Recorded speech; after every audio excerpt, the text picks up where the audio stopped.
ధనస్సు వారికి గనక చూసుకున్నట్లయితే మీకు చతుర్థ భావంలో ఉండేటువంటి శని వక్రిస్తున్నాడు.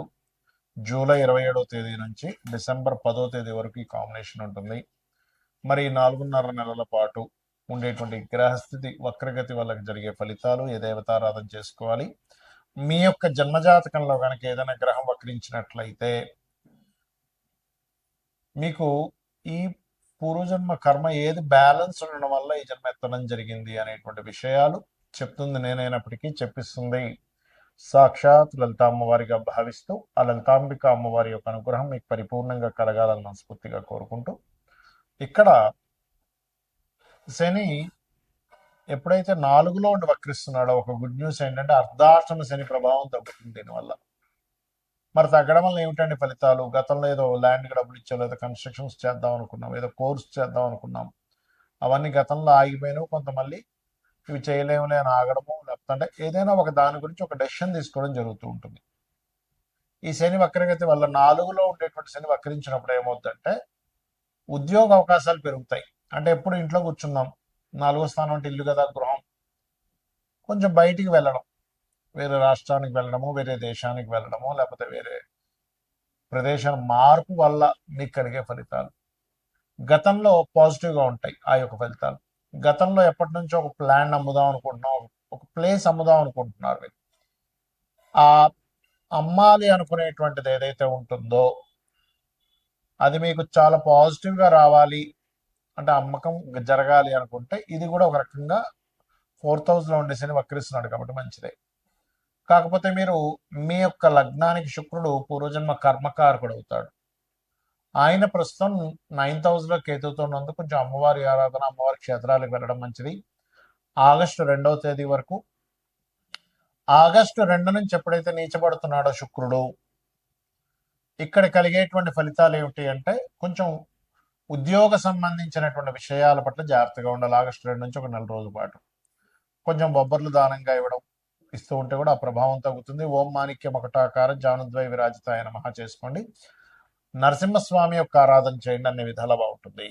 భృగునందనాడి అనేటువంటి శాస్త్రం పరంగా ఒక గ్రహం వక్రించి ఉంది మీ పర్సనల్ చార్ట్లో అనుకుంటే అది ఊరికనే వక్రించడం అని కాదు, మీరు ఆ సమయంలో ఎందుకు పుట్టారు అంటే గురువు వక్రించాడు, లేదా శని వక్రించాడు, శుక్రుడు, బుధుడు లేదా కుజుడు వక్రించాడు, మిగతా రాహుకేతువులు, రవిచంద్రులు అయితే వక్రించడని చెప్పాం.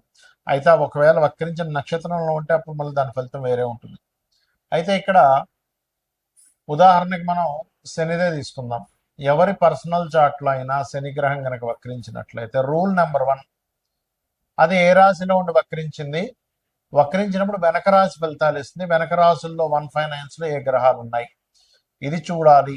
దీనివల్ల మీకు ఆ వక్రించడం వల్ల సహజంగా ఏంటంటే మనం చూడండి, ఏదైనా శని ముఖ్యంగా అందులో పర్టికులర్గా శని భగవానుడు కనుక వక్రించినట్లయితే మీరు కెరియర్ కోసం మీ లైఫ్లో ఒక మంచి కెరియర్ రావాలంటే ఉన్న ప్లేస్ నుంచి మారాలని చెప్తుంది. మారిన తర్వాత ఎక్కువ సఫర్ అయ్యి మీరు సక్సెస్ అవుతారా లేకపోతే ఈజీగా సక్సెస్ అవుతారా అనేది ఇట్స్ డిపెండ్ ఆన్ మీ పర్సనల్ చార్ట్లో శనికి వెనక రాశుల నుంచి ఉండే గ్రహాల యొక్క స్థితిని బట్టి ఆధారపడి ఉంటుంది. గుర్తుపెట్టుకోండి. వక్రించి ఉచ్చ స్థానంలోకి వెళ్తున్నాడా, వక్రించి నీచంలోకి వెళ్తున్నాడు. ఇప్పుడు ఉదాహరణకి శని వృషభంలో ఉండి వక్రించి నీచంలోకి వెళ్తున్నాడు, ఇట్స్ నాట్ గుడ్. బట్ అదే ధనస్సులో ఉండే వృశ్చికంలో ఉండే శని వక్రించాడు, అప్పుడు ఉచ్చ స్థానంలోకి వెళ్తాడు. అంటే ఉచ్చమా నీచమా ఏ గ్రహం వక్రించినా వెళ్ళి ఏ రాశులతో కనెక్ట్ అవుతుంది, ఏ గ్రహాలతో కనెక్ట్ అవుతుంది, ఎటువంటి విషయాలను సూచిస్తుంది అనే విషయాలను చూసుకోవాలి. సో ఫస్ట్ ఆఫ్ ఆల్ శని అనేది కర్మకారకుడు. రెండు జాబులు చేయడం, లేకపోతే ఉన్న జాబ్ కోసం వేరే ప్రాంతానికి వెళ్తే సక్సెస్ అవ్వడం అనేటువంటిది ఇస్తుంది, గుర్తుపెట్టుకోండి. ఇక రెండవది గురువు. మీ జన్మజాతకంలో గురువు వక్రించాడు అంటే గురుసేవ బ్యాలెన్స్ ఉండిపోయింది. ఇక్కడ పూర్వజన్మల్లో మనం ఎక్కడో గురువుకి సమ్ మిస్టేక్స్ చేసాం, అజ్ఞానంలోనూ ఏదో భయపడుతూనో సంథింగ్ ఎక్కడో మిస్టేక్ జరిగింది. అంటే కొన్నిసార్లు మనం తెలియకుండానే, కొంతమందికి తెలియకుండానే జరిగిపోతుంటాయి, మన కోరికల వల్ల లేకపోతే మన ఇష్టాల వల్ల, మనం అనుకునేటువంటి కొన్ని పనుల వల్ల ఏదో అలా గురువు విషయంలో కూడా ఏదో తప్పిదం జరిగింది. దాన్ని ఫుల్ఫిల్ చేసుకోవడానికి వచ్చారు భూమి మీదకి అని అర్థం చేసుకొని వీలైనంత మటుకు ఆధ్యాత్మిక చింతనలో ఉండడము. సంతానం విషయంలో కూడా, ఎందుకంటే గురువు సంతానానికి కూడా కారకుడు, రవి గురువులు. సంతానానికి సంథింగ్ ఏదో బ్యాలెన్స్ ఉన్నాము మనము చేయవలసింది ఉంది. కొన్నిసార్లు చూడండి కొంతమంది ఇళ్లలో ఏంటో వీళ్ళ సంతానాన్ని కూడా ఈయనే చూసుకుంటున్నాడు, ఇంకా వాళ్ళు ఇంకా సెటిల్ అవ్వలేదు అంటూ ఉంటారు. ఇక్కడ ఏంటంటే రెండు విషయాలు, ఒకటి వాళ్ళ జాతకాల్లో సెటిల్మెంట్ లేట్ ఉంటుంది, సమ్ టైమ్స్ వీళ్ళకి ఇంకా రుణం ఉంటుంది వాళ్ళకి చేయాల్సినవి, అంతా రుణానుబంధ రూపేణ పశుపక్ష సుతాలయ అంటూ ఉంటాం. సో అదేవిధంగా జ్ఞానము, జ్ఞాన సంబంధించిన దేవతా సంబంధించినవి షేర్ చేయడం వేరే వాళ్ళకి ఇది చేస్తూ ఉండాలి జూపిటర్ వక్రించినట్లయితే. అదేవిధంగా జీవుడు అని కూడా చెప్తారు నాడీ ఆస్ట్రాలజీలో. అది వక్రించినప్పుడు ప్రదేశం మారితే కూడా మంచిదా కాదా అనేది డిపెండ్ ఆన్ గురువు వెనక రాసుల్లో ఉండే గ్రహస్థితిని పరిశీలన చేయాలి. ఇక శుక్రుడు వక్రించాడు, ఒకటి గుర్తుపెట్టుకోండి, శుక్రుడు కనుక ఎప్పుడైనా మీకు వక్రించాడు అంటే మీ యొక్క జీవితంలో వివాహం అనేటువంటి విషయం ఖచ్చితంగా అది సప్తమంలో ఉండి వక్రించినట్లయితే వివాహం విషయం ఒకళ్ళని అనుకొని మిస్ అయ్యి మళ్ళీ ఇంకోళ్ళు చేసుకోవడం జరుగుతూ ఉంటుంది. అరే అనుకున్నామండి, దగ్గర దాకా అనుకున్నాం, మిస్ అయిపోయింది, లేకపోతే ఒక్కోసారి వివాహం అయి కూడా మళ్ళీ వాళ్ళు వద్దని కూడా వదిలేయడం లాంటివి జరుగుతుంటాయి ఎక్కువగా.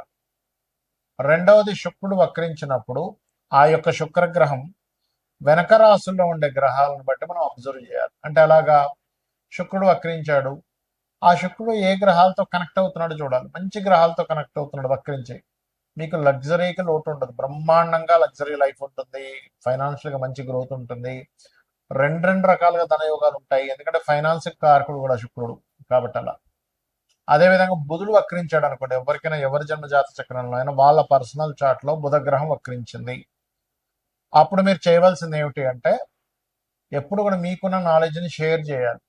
అంటే పూర్వజన్మల్లో నాలెడ్జ్ షేర్ చేయకుండా దాచేసుకున్నారు, ఏదో మీరు మీ ధర్మం నాలెడ్జ్ షేర్ చేయాల్సింది ఏదో వర్క్ ఉంది దాచేసుకున్నారు. ఇప్పుడు మీరు నాలెడ్జ్ షేర్ చేస్తేనే ఆ కర్మ అనేటువంటి తొలగుతుంది, గుర్తుపెట్టుకోండి, అదర్వైజ్ ఆ కర్మ తొలగదు.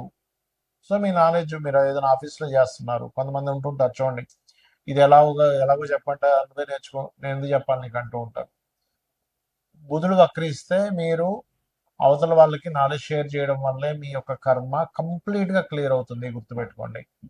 అదేవిధంగా మార్స్, కుజుడు వక్రించాడు, కుజుడు ఈజ్ గొడవలు, లీడర్షిప్స్, అన్నదమ్ములు, వీటిని కూడా చెప్తూ ఉంటారు. బుధుడిని కుజుడిని కూడా అన్నదమ్ముల విషయంలో చెప్తూ ఉంటారు. అయితే ఇక్కడ ఏంటంటే సమ్ పూర్వజన్మల్లో ఉండేటువంటి కొంత వైరాలిటీ, గొడవలు, ఇలాంటివి ఏవో క్లియర్ చేసుకోవడానికి పుట్టాడు ఈ జన్మలో. అందుకే చాలా మందికి గొడవ అవుతూ ఉంటాయి, ఏంటో అర్థం కాదు, ఏంటంటే నేనేమి ఇదో అయినా గొడవ వస్తూ ఉంటుంది అంటుంటాను. నేను ఏమీ చేయకుండా సైలెంట్ ఇంట్లో ఉన్న మైండ్కి వచ్చి మరి గొడవ పెట్టుకుంటున్నారండి అంటారు. ఎప్పుడు జరుగుతుంది ఎక్కువగా అది, ఆ వక్రించిన కుజుడికి శని సంబంధాలు ఉన్నప్పుడు ఎక్కువ గొడవలు అవుతుంటాయి, లేదా బుధ సంబంధాలు ఉన్నప్పుడు బాగా గొడవలు అయిపోతుంటాయి, వాదనలు అవుతూ ఉంటాయి.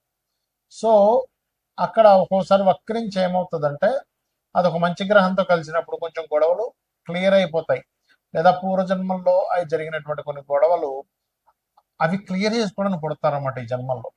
సో వక్రగతి మీనింగ్ ఏంటంటే మీరు మరలా ఆ యొక్క కర్మని క్లియర్ చేసుకోవడానికి పుట్టారు, అది ఏ రకంగా క్లియర్ చేసుకోవాలి అనేటువంటి చెప్తుంది మన ఆస్ట్రాలజీ, జ్యోతిష్ శాస్త్రం. అలాగే ఇక్కడ మనం ఇందాక చెప్పుకున్నాం, రాహుకేతువులు అయితే ఎప్పుడు వక్రించే ఉంటాయి, ఎందుకంటే వక్రగతిలో తిరుగుతుంటారు. గ్రహాలని మేషం, వృషభం, మిథునం, కర్కాటకం ఇలా క్లాక్ వైజ్ లో తిరుగుతూ ఉంటాయి, రాహుకేతులు మాత్రం యాంటీ క్లాక్ వైజ్ లో తిరుగుతుంటాయి. అంటే ఏంటి, మేషం నుంచి మీనం, కుంభం, మకరం, ధనస్సు, వృశ్చికం, తుల, కన్య, సింహం, కర్కాటకం, మిథునం, వృషభం అని ఇలా యాంటీ క్లాక్ వైజ్ లో తిరుగుతూ ఉంటాయి.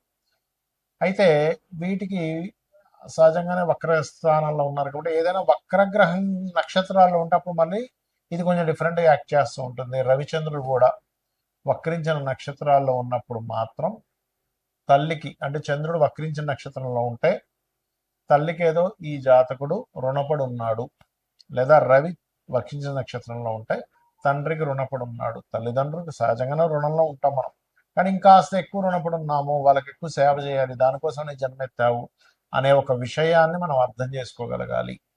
అయితే జాతచక్రం మీకు తెలిసినా తెలియని ఎలా ఉన్నా రోజు ఉదయం సాయంత్రం లలిత గనక చేసుకోగలిగితే, లలిత సహస్రనామాలు కనుక చేసుకోగలిగితే మన పూర్వజన్మ కర్మ తొలగిపోతుంది, ఖచ్చితంగా మనం ఆనందంగా హ్యాపీగా ఉండేటువంటి లైఫ్ లీడ్ చేయగలుగుతాం. శ్రీమాత్రే నమః.